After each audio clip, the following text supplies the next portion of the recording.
Anyway, it's time now for Media Watch. Emma James is here with us in the studio. It's good to see you, Emma. Now, the French president, very much in the spotlight this week. He made that big speech, of course, earlier this week. Says that he wants more European integration and all the rest of it. He's trying to bring about change, the change that he promised during the election, isn't he? Yes, absolutely. And change isn't something that traditionally French people are seen as actually welcoming all that much, even though they voted for him in their droves. And there is a lot of focus on the French president, and some people criticise him for maybe courting that a little too much. Taking a look at The Economist's front cover this week, which is a UK magazine, very serious-minded and very globally respected, I think it's fair to say. And they've got him very much squarely in the spotlight there, with Angela Merkel standing in the shadows. Not sure if she's supposed to be the power behind him or there just to support him. I'm not quite sure what they're trying to imply.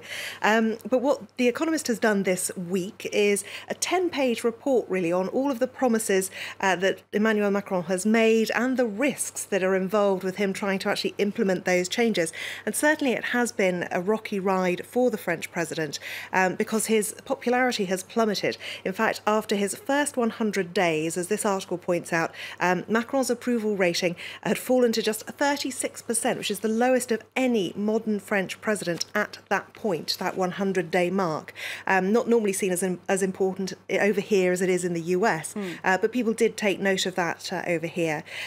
Sophie Pedder wrote that article, and what she talks about is that he's able to seize opportunities, he has determination bordering on ruthlessness, and a gift for embodying a hopeful optimism that has long eluded France. However, she says he's going to be judged on one thing and one thing alone, whether he can get the economy back on track. Now, interestingly, given that he has plummeted in the polls, the latest poll by IFOP, which is out, was done for Le Journal du Dimanche, which is out on Sunday, obviously, that shows that his popularity is actually on the rise. Pierre Briançon, who writes for Politico, says that it's basically because he sticks to his guns. He does what he said and sticks to it. Looking at those numbers, in August he had a 40% approval rating, in September 45%, so it's up by 5%. The other thing that Pierre Briançon points out is that actually what's happening here, or appears to be happening, is that even if they don't like his policies, they actually like what they're seeing from the man himself. They like the gumption. Absolutely. Exactly.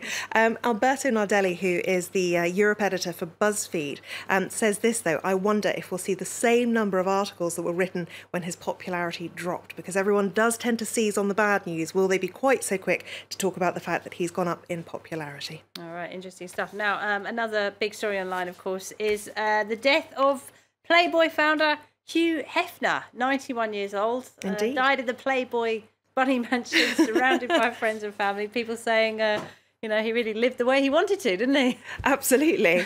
Yes, indeed. And one question that seems to be dividing the internet right now is, was he a hero or a villain? And it really does seem to be one or the other. There aren't too many people in the middle ground. Playboy, of course, paying tribute, calling him an American icon, passed away today. He was 91, along with the quote, "Life is too short to be living somebody else's dream." Very wise words.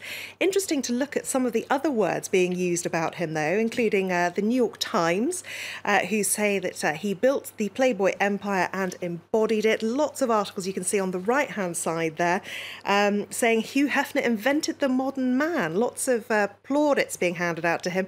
Newsweek saying he was an American icon again. And lots of people you would expect really to be very warm in their praise of him. Jenny McCarthy, of course, who featured on the front of Playboy and really made her name there, said, "Thank you for being a revolutionary and changing so many people's lives, especially mine." Kim Kardashian, too, who has graced the front pages of Playboy, says, "R.I.P. to the legendary Hugh Hefner. I'm so honoured to have been a part of the Playboy team." One of his former girlfriends, because of course he had many, many of them, was Bridget Marquardt. She says, "So sad, but forever grateful for all the wonderful memories and amazing experiences." However, it's not wall-to-wall praise for the man. No. And if people say... Feminists didn't really like him. No, absolutely. If people say don't speak ill of the dead, a lot of people really haven't taken that to heart today. Oh, dear. And some would say absolutely rightly so. this person, Hugh Hefner, was not a feminist. I repeat, he was not a feminist, because a lot of people talk about the fact that he allowed women to reclaim their sexuality. He was in some way ushering in the sexual revolution and making things better for women. And it's not how many people see it. Objectification is not women's sexual liberation, says this Twitter user. Another female Twitter user says, that malignant creep Hugh Hefner is being discussed as if he was a Renaissance man. Words fail. Now, one person who has said nothing is one of his former girlfriends. And it's interesting, a lot of people talking about her. She's called Holly Madison. And she's on the right-hand side of that particular image. She was one of the stars of The Girls Next Door. She lived in the Playboy mansion, was described as girlfriend number one. And she actually wrote a book back in 2015, which, if you haven't got a strong stomach, stay well away from it. It's called Down the Rabbit Hole, in which she describes the horrors of living in the Playboy mansion and sexual activity with Hugh Hefner. And trust me, it is not pleasant reading. And she has said nothing about him today. All right, Emma, thank you very much indeed. Emma James there with MediaWatch.